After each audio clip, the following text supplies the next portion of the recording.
Okay, sound check, take 6. This is really starting to irritate the hell out of me. So, there's settings for the computer. There's settings for screen rec. I'm unplugging my microphone, and the computer forgot that I have a microphone, and I connected it back in. Probably because I connected it to a different USB port, but they're right next to each other. They're all on the same goddamn bus, so I don't know why the hell that had to do anything. And then screen rec, it forgot too. So, not only did it forget, but when it started recording, it didn't recognize the microphone at all. So I had to go in those settings, refresh the device list twice, record, get no audio. So I hope this time I get fucking audio. I hope you lads can hear me now. Anyway. Alright, time to finish this up. So, back to Gatafonto Hope, my perspective mono white angel deck. The one that I'm not sure I'm going to... I'll probably build it. I mean, why lie? There aren't that many cards that I'm missing. The ones that I am missing, for the most part, I want them anyway for the art. For example, Giada, this alternate art, I do want that. Resplendent Angel, I just think that's beautiful. I really want one of those. Battle Angel Satyr looks really cool. This Archangel Lathum, this alternate art. So, yeah, I probably will be building it. The question is just when and what the final build would look like. So where we left off was with Finale Glory. White, X, create X, 2/2 white soul create tokens, vigilance. If X is 10 or more. So create X, 4/4 white angel creature tokens, flying, and vigilance. Starnheim Unleashed. I'm not sold on this one. I'm not sure if I need it. So, 2 white, sorcerer speed, I get a 4/4 white angel warrior creature with flying and vigilance. Okay, so another one that gives me vigilant angels, not just flying angels, as Entreat the Angels does. I can foretell it. The thing is, so if I spend 4, I get 1. But if I foretell it, for 5, I get 2. 7, I get 3, and so on and so forth. And I don't know if I don't want to put, if I shouldn't put anything else in. If this is actually what I do want. Maybe it is. And I do like the art, and I've got both versions in paper. I've already got this version, and I've got the alternate art extras version. So, if you lads have played with this and you know it's good, tell me. If you lads have played with it and you know it's not good, let me know that too. Because I'm really looking forward to getting your experience and your views on this. I know this is played in Standard. I don't know how many of my viewers played Standard, but maybe this is going to be better than I think. And then we go to Wrath of God. Destroy our creatures. They cannot be regenerated.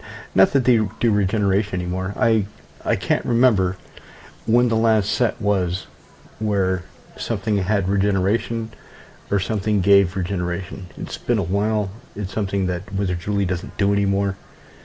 I can't even remember on Arena if I've ever played any cards that regenerate or regenerate something.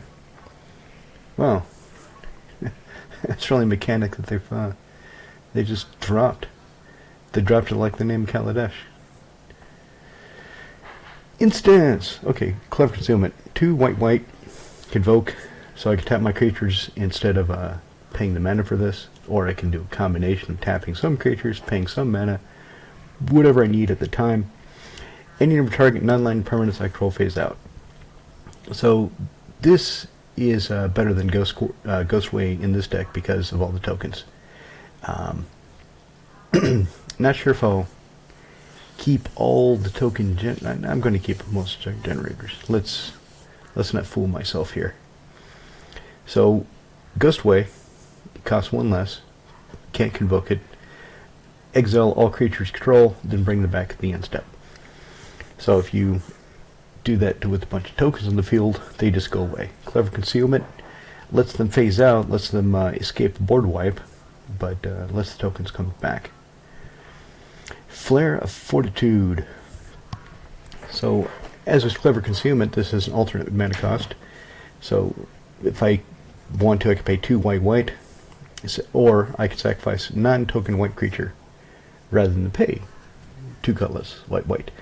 Until in turn, your life total cannot change, and permanent control gain hexproof and indestructible. So this is kind of like a mix between Selfless Spirit and Teferi's Protection. So it covers my creatures as long as the board wipe destroys them. It saves them from Wrath of God. So one of the reasons I would have this is so I could Wrath of God, sacrifice, say, Segovian Angel, and my creatures gain indestructible. So they would survive the Wrath. Maybe with that in mind, I should put in another Wrath effect. I could put in, say, Day of Judgment. Again, I'm still working through the ideas, still working with the deck. I'm going to leave this up online for a while before I really start building in paper. I own about half the cards. About half of these cards I already own, so it's not like it's going to cost a lot to build it. If you look down here, so the total cost of the deck is 400 euros. That's not including all the foils that I would want, because I would want, in fact, I have a foil Starnheim Unleashed. What else do I have in foil already? Aegis Angel, Achroma. I should have bought in foil back when she was relatively cheap, but that boat has sailed. Oh, it's 20 euros for the foil one. I'm going to have to look that up. Maybe I can get a foil Achroma. Her in foil. I guess that's about 60 euros. I only see one price. I don't know if that's because she's not in foil or she is only in foil. Anyway, let's get back to the deck list. Let's get back to talking about the cards. So, Generous Gift, 2 and 1 white. So I've got, for interaction, I've got Generous Gift and Stroke of Midnight. They both do the same thing, basically. The only difference being, and they cost the same to both instances, the only thing is Generous Gift, I can hit a land. And whatever I destroy, the controller gets a 3/3 green elephant. Stroke of Midnight, I cannot hit a land, but the controller only gets a 1/1 white human. So they both have their place in the deck. Lapse of Certainty, counter spell, and if it's countered this way, instead it goes back on top of the owner's library. So this will save me from something for 1 turn. So somebody's going to say cast Farewell. I can stop it for 1 turn, and then the other lads and I have 1 turn to figure out how to deal with it, because we know it's coming back up, and whoever tried to cast it the first time is probably going to try to cast it again. And we need to stop it somehow. So it's only a temporary pause. But still, counterspell in white. Why not? Teferi's Protection. Okay, I had these coming in. So my friend in Montana, what happened is back in March when these Secret Lairs went on sale, I ordered 3 of them, but I had them sent to my friend in Montana rather than send them here to Prague because of the taxes, because of the shipping fees, because of all the extra costs that would occur. The idea was that he would just bring them over next time he came to Prague. He comes once or twice a year, except they didn't arrive to his house before the last time he came. And then when they did arrive, it was during one of the low points where he wasn't coming to Prague, so he doesn't plan to come until March. So he just went ahead and sent them. He said, okay, fine, I'll just send them to you. The funny thing is, originally he was going to count them as playing cards. Excuse me. And Czech Republic has a high tax on playing cards. So I told him, actually, these are trading cards. Why don't we define them as that? He's not convinced that's going to work. He thinks it's some kind of fine dodge, but we'll see. So he sent them as trading cards about 2 or 3 days ago. So, God willing, first couple weeks of January, I should finally get my 3 Sheldon Maneri Secret Layers. So I'll have a Teferi's Protection for this deck, and I'll also have that Soul Ring you see down there. Of course, Teferi's Protection, 2 white until in turn, your life total can't change, and you gain protection for everything. All permanents you control face out. All of them. You just, poof, you just check out for a turn. With that, maybe I don't need Semester's End. Semester's End is dubious in this deck because it does exile any number of target creatures or planeswalkers. Now they will come back with a +1/+1 counter if they're a creature. They will come back with additional loyalty if there's planeswalker. I only have 1 planeswalker planned for the deck, Sarah Benevolent. So that's not terribly exciting. But again, with all these token generators, if I do Semester's End, they get exiled permanently. The tokens don't come back. So I'm thinking I should drop Semester's End for something else. What that is, what that will be, is still up in the air. Artifacts, let's start at the bottom. So Thran Dynamo. 4, and then tap and add 3 colorless mana to your mana pool.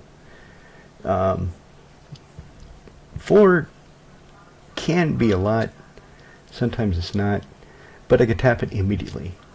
So one potential line of play is cast Thran Dynamo, tap for 3, and then I could drop a sword. I could drop a sword right because they all cost 3. What else costs 3? Colors. Nothing. Just the swords. But there's 4 of them I'm thinking about. So Sword of Thin and Steel. Equipped creature gets +2/+2. Texture in black and red. Whenever it smacks somebody, destroy up to 1 target planeswalker and up to 1 target artifact. And they do not have to be controlled by the person that got hit by the creature equipped with the sword. So I can sideswipe somebody.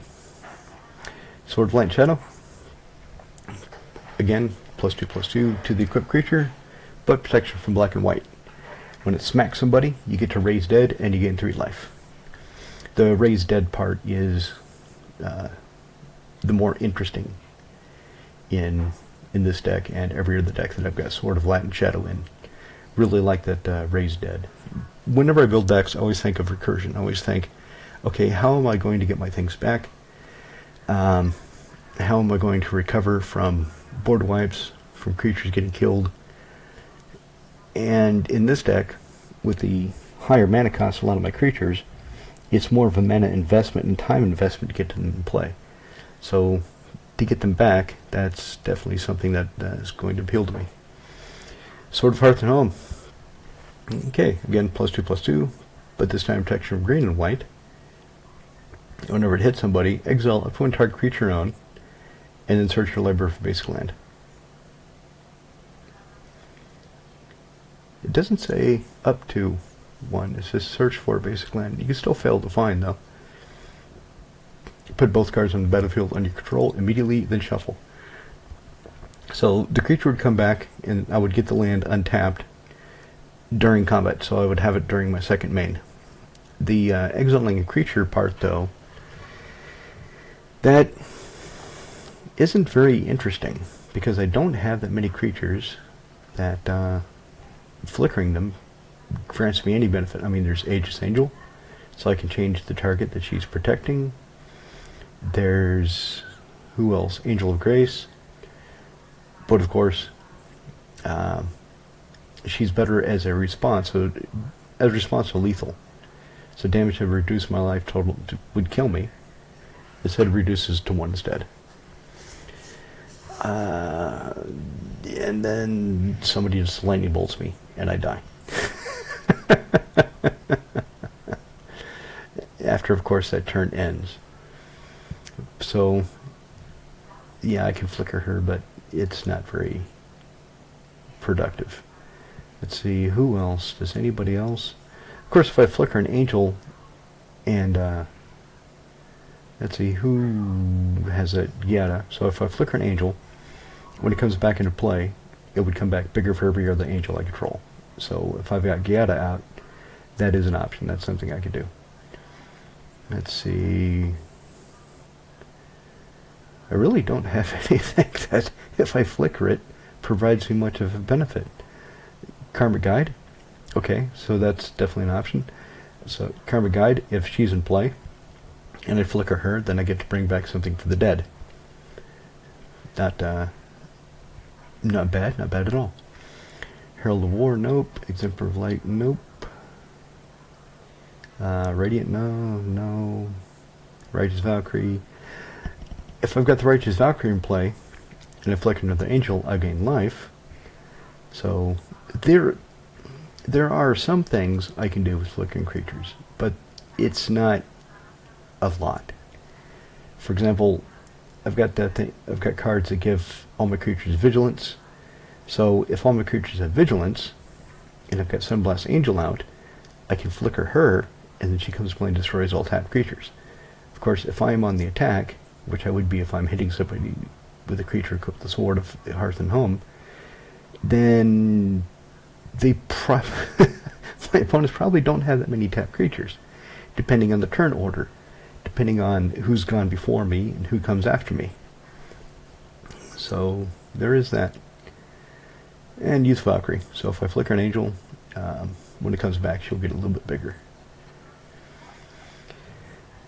Alright. Sword of Feast and Famine. Protection from black and green. When it hits somebody, they throw away a card. There's other decks that can use that part more. The funny thing about the swords, the really funny thing about the swords, is that most of them, I only care about one half, or one effect or the other. They all have two effects. Most of them, one of the effects, I don't care about. It doesn't really do anything. It's such a tiny advantage that a lot of times I don't even care. But Sword of Feast and Famine, and tapping on my lands, I do care about that. Sword of Hearth and Home, getting more land, I do care about that. Sword of Light and Shadow, gaining 3 life is good, but raising dead, that's even better. Sword of Sin and Steel, both parts. It's one of the few swords where both parts are equally interesting, depending on what my opponents have in play. Okay, Swiftfoot Boots, Fancy Shoes. I'm starting to like these more. They still don't look like really Swiftfoot Boots to me. They look more like fancy shoes. Anyway, giving creature Hexproof and Haste, that can be good. I think you would agree with that. Soul Ring. So by the time I build this, sometime in January, if I start that early, I will have Turi's Protection and Soul Ring unless they get lost in the post. I really hope that they don't get lost in the post. What I would love to do, though, is get the Mana Vault, the Double Masters, I believe it is, Mana Vault, full art, to kind of go with the Soul Ring. So they're both full art, because it feels good to me in a deck if I have Mana Vault to also have a Soul Ring that kind of matches it in the art. If you look at some of my other decks, you can see that I've got revised Mana Vault, therefore I have revised Soul Ring. Karavek has a German 4th edition Mana Vault, therefore he has a German 4th edition Soul Ring. Just one of my peculiarities. Peculiarities. Yeah. I'm going to take a sip of tea so I can talk better.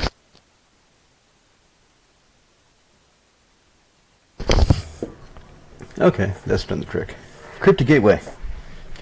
I've had this for years. And I keep not putting in decks. I originally thought I would put this into Edgar Markov, but Edgar, he casts Vampire so quickly, and I've reduced so many of the higher casting cost vampires that he really doesn't need it. Yeah, I can tap the tokens and get down the card vampire, and at instant speed, so I can do this at the end of the turn of the opponent preceding me, and then whatever cards come into play from the Cryptic Gateway will be ready to attack on my turn.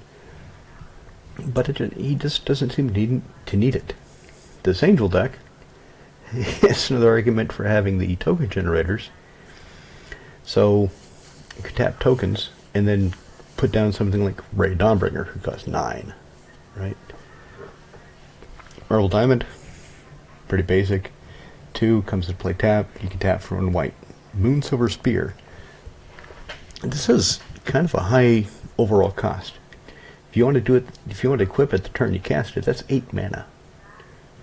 4 to cast it, 4 to equip it. it does give the equipped creature first strike, and whenever it attacks, you get a 4/4 white angel creature token with flying. Not vigilance, just flying. So it's another one of those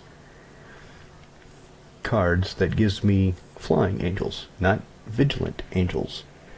But they're all 4/4s. So there is that. Maybe I should get one of these. It costs too much for Aurelia. It'd be nice in Aurelia because she gets double attack, so I would get 2 angels on a turn. If she's in play and she's attacking, because she'll untap everything and attack again. But the mana investment is just a bit too high for Aurelia, the way we built her. Next, Lotus. 4, of course, it comes to play tapped. Choose color, white. Add an amount of mana of that color equally. I do like how in a multicolor deck, and I only put these in 2-color decks. I would maybe put it in a 3-color deck if, like Edgar Markov. Edgar Markov is basically a black deck that splashes white and red. So if I had one of these in Edgar Markov, it's nice that if somehow I've got a bunch of red things, I can tap it for red on a turn where I need that color. Or if I have a bunch of white things, I could choose white instead. But that wouldn't happen very often because he is a black deck that splashes red and white. Promedian. Your white spells cost 1 less to play. I like that old art. I know that they redid this for, what, Modern Horizons? They redid the medallions. I just prefer the old art, the old Tempest. It's just calming. It's pretty. Quicksilver Amulet. 4. 4 and tap. Choose a creature card to hand and put that creature to play at instant speed. Bang! Block.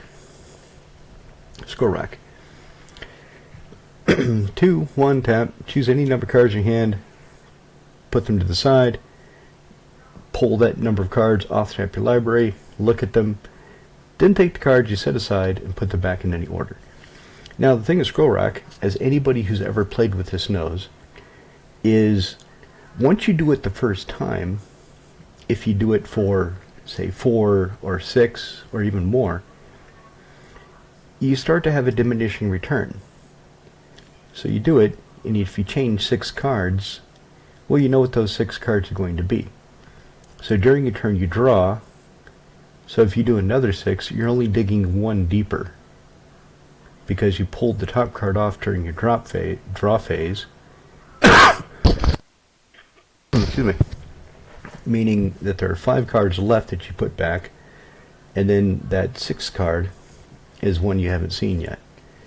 So at some point, there's 2 ways to use Scroll Rack.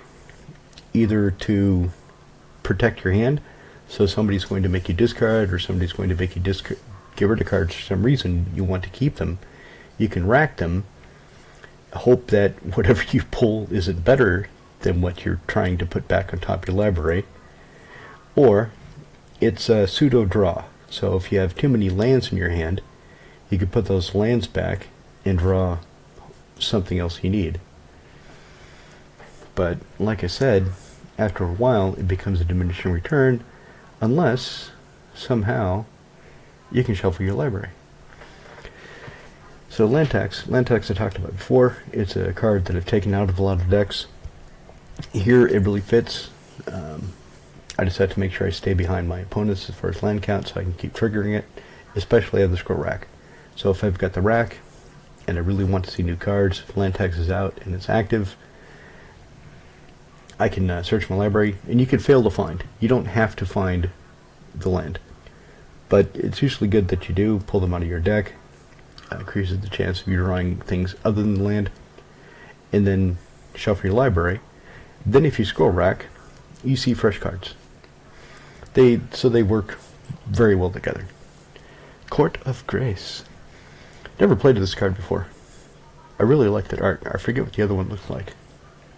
Let's take a look. What does the other one look like? Switch printing. Yeah, okay. So that's why I want this one. This one just looks a lot better. Scott Fisher art. Love his art. So anyway, when this comes into play, you become the monarch. At the beginning of your upkeep, create a 1/1 white spirit creature token flying. But if you're the monarch still, create a 4/4 white angel creature token flying instead. Not vigilance, just flying again. Most of these cards, though, most of these monarch cards trigger at the end of the turn, or on some of the things. This one triggers during the upkeep, so you've got to make sure you don't get hit by 3 other lads as the turn cycles. As any of them hit them and become the monarch, at your turn, all you get is a little pissant 1/1 white spirit. Unless you have some other way of making that spirit bigger. Angelic Accord. Beginning of each end step, if you gain 4 or more life this turn, and I've got some pretty heavy life-linking angels in here, put a 4/4 white angel creature token flying, again flying, onto the battlefield. I think this would be a good addition, and it doesn't cost so much. I mean, the foil's only €4. Are there any other versions? I didn't check. I think that's the only one. I mean, I could get the Japanese one, but then I won't know what the hell it says, and I'm sure I will forget something important. Luminarch Ascension. 1 white. Beginning of each opponent's end step. If you did not lose life this turn, you may put a quest counter in Luminarch Ascension. 1 in white. Put a 4/4 white angel creature token of flying, not vigilance, just flying, onto the battlefield. But only if it has 4 quest counters. So, you play this. Then you have 3 other opponents. They go through. So, if they don't hit you, or you prevent them from hitting you, you get 3 quest counters. Then it's your turn. It's still there. So, you have to wait for somebody else's full turn before you can start triggering this. And if any of these bastards deal damage to you, any kind of damage at all, you don't get the counter. Now, given it's so cheap to cast, that's not too bad. I mean, it fits the deck, and the opportunity is pretty high. Is there another printing though? Nope.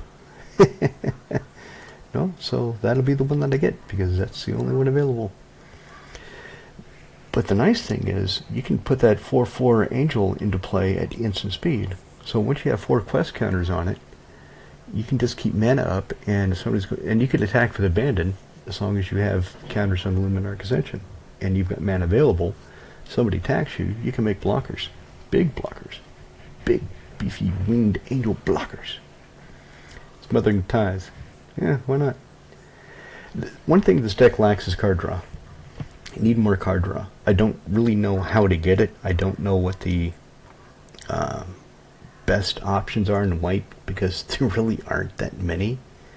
Mangara doesn't fit because he's not an angel.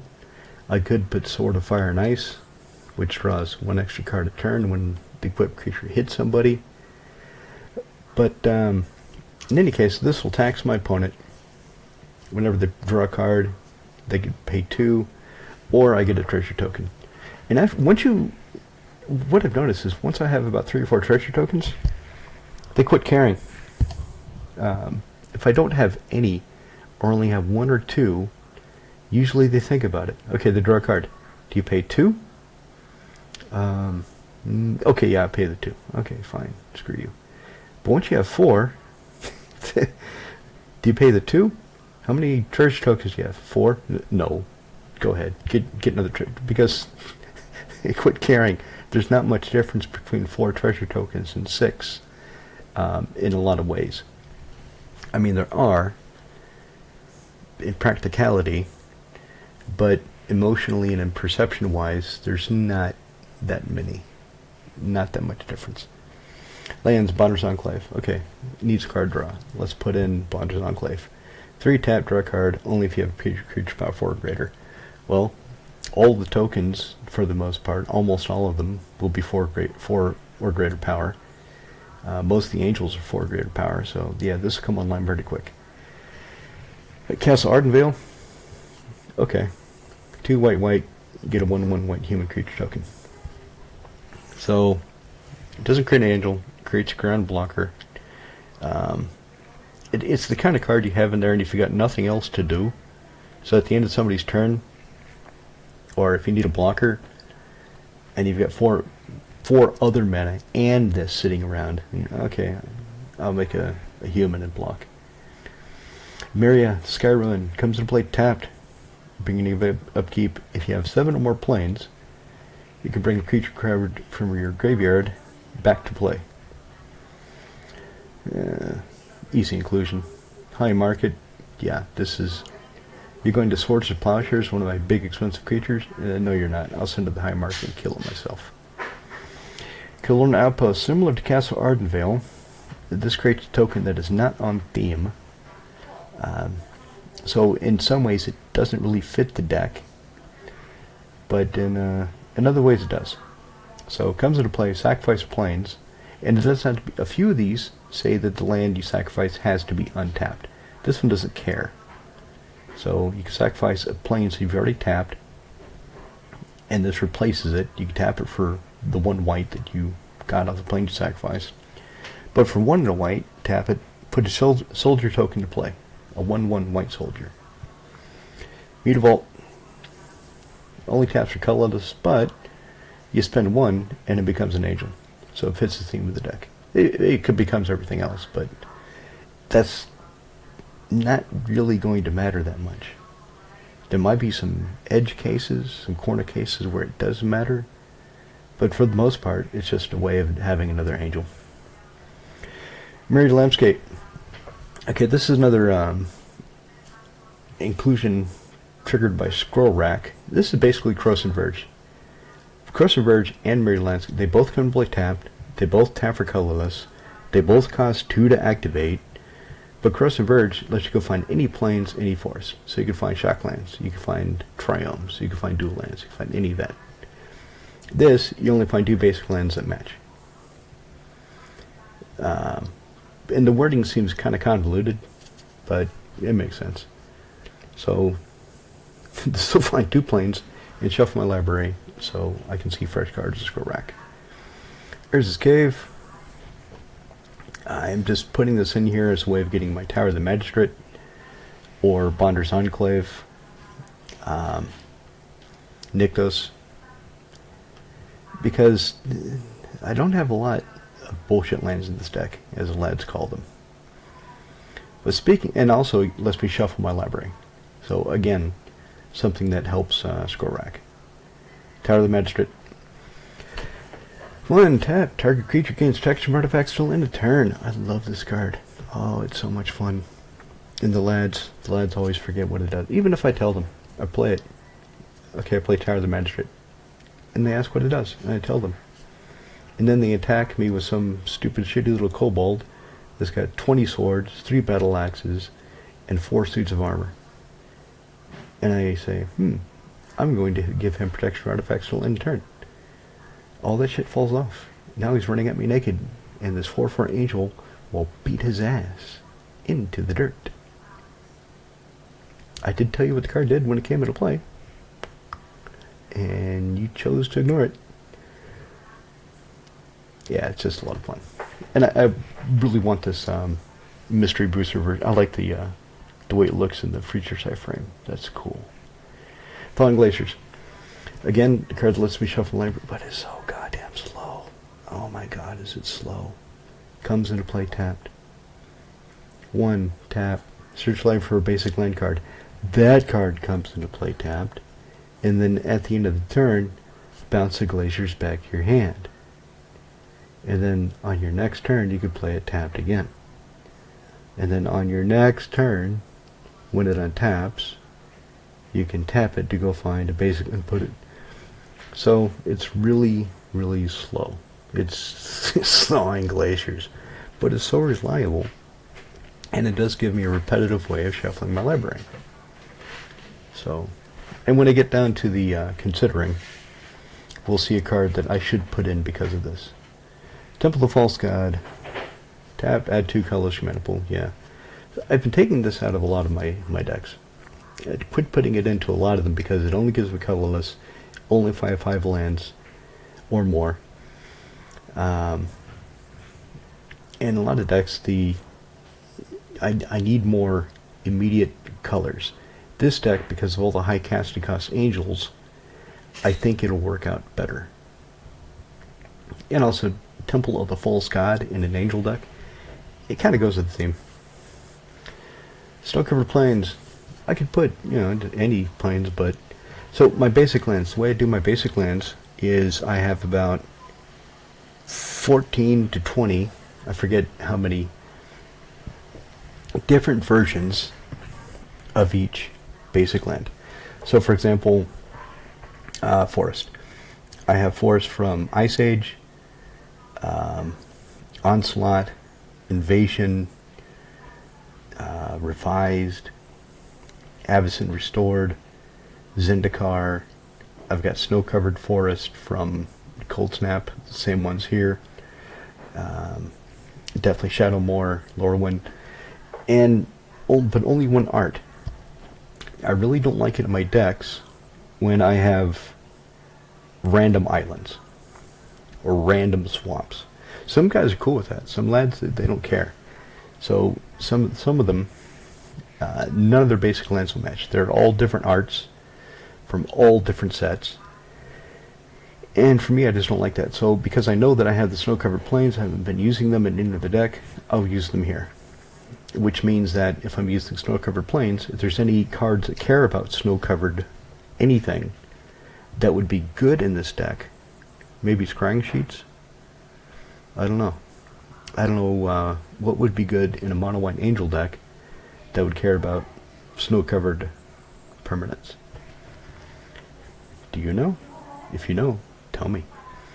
Nykthos, Shrine to Nyx. 2, tap, choose a color. Add an amount of mana of that color equal to your devotion to that color. Yeah, this can generate a lot of mana. It can really pump you up. So that's the lands. Let's go to Considering, and then I'll close this out. So Considering, Resolute Archangel. She got 7. That's a lot. 7/4/4 for a flyer. Jesus Christ. Boy, when she comes into play, if my life total is less than my starting life total, it goes back up to my starting life total. Given that I have sort of Hearth and Home, she would be worth flickering, because if I've got her out and I've got sort of Hearth and Home, then I'm willing to take more hits.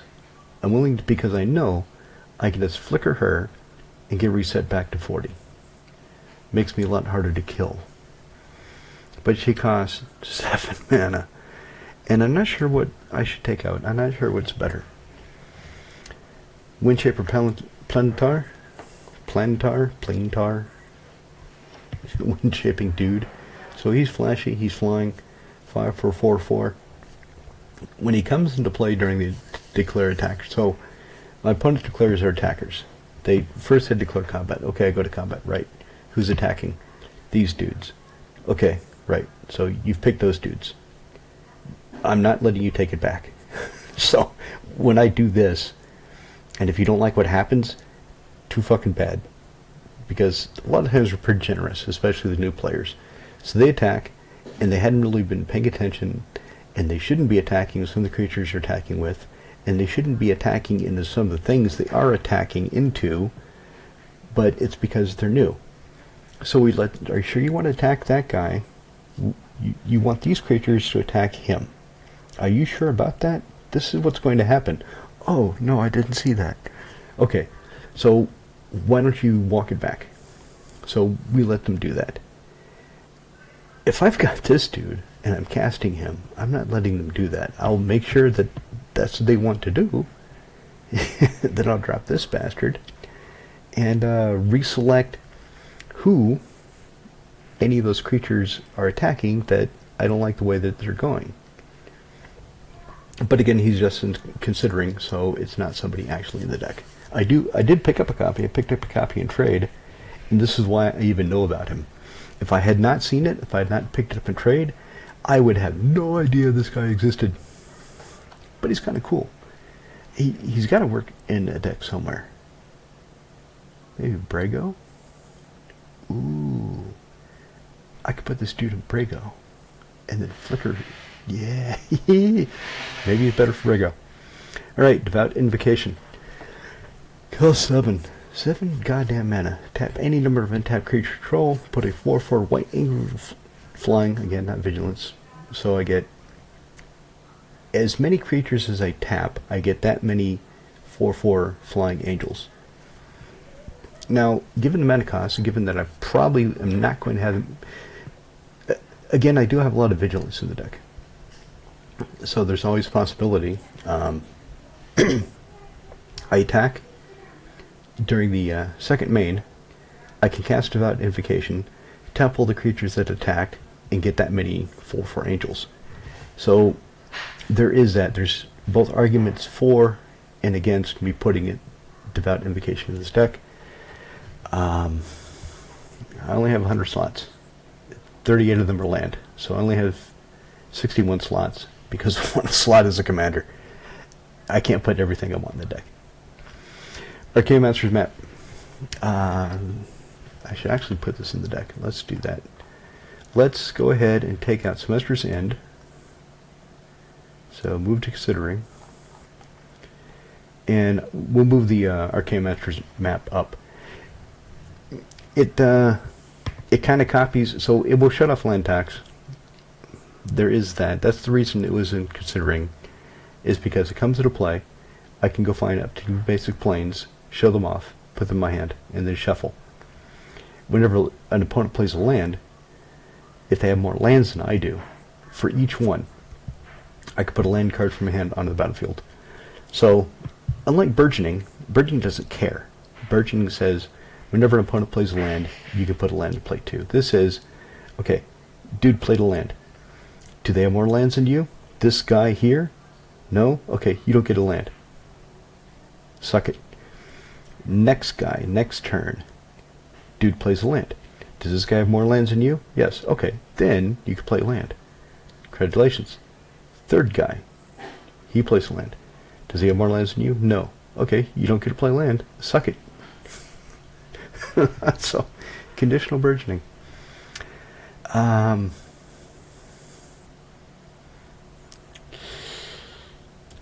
So I'm not sure if I actually want to put it up there. I know I want to take Semester's End out, but I'm not sure what I want to put up in this place. So now I'm at 99.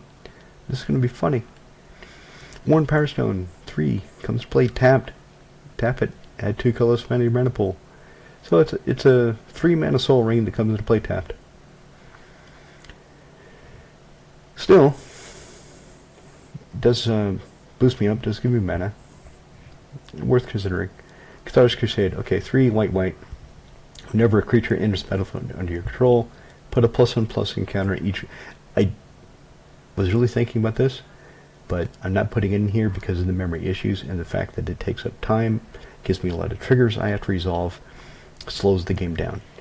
Originally I had one Voya, and then when I was goldfishing, playtesting it, I saw what was going to happen, so I play, I've got Allurin. Allurin's out, I play a creature. All my creatures get a +1/+1 encounter. I play another creature. +1/+1. So I have to count, I have to keep track, I have to follow it. It slows the game down. And if I cast a bunch of tokens, if I create a bunch of tokens, each of those triggers this. So it's, okay, which token comes into play? They all come into play at the same time, so they all get those tokens for all the creatures I control, everything, and so I didn't put this in there. It just slows the game down too much. Divine Visitation. With Castle Ardenvale and Cadolina Outpost, this becomes a lot more interesting, along with the Court of Grace. So maybe I should put this in up there. Maybe I should put this in. 3 white. If one or more creature tokens are created under control, instead you get 4/4 white angel creature tokens flying in vigilance. So maybe that should be here because I've got Cadolina Outpost. I've got Castle Ardenvale. I have Court of Grace. Is there anything else I have that creates random tokens under my control? Finale of Glory. So if I do put that in here, maybe I should allow myself to have more cards that do create soldiers, humans, random white creatures. But I'm going to leave that right there. So the deck now is at 99. I'm not sure what number 100 should be. If it should be one of these, or if one of you lads are going to recommend something to me that I just didn't know about. But anyway, I have a slot open. Tell me how I should fill it.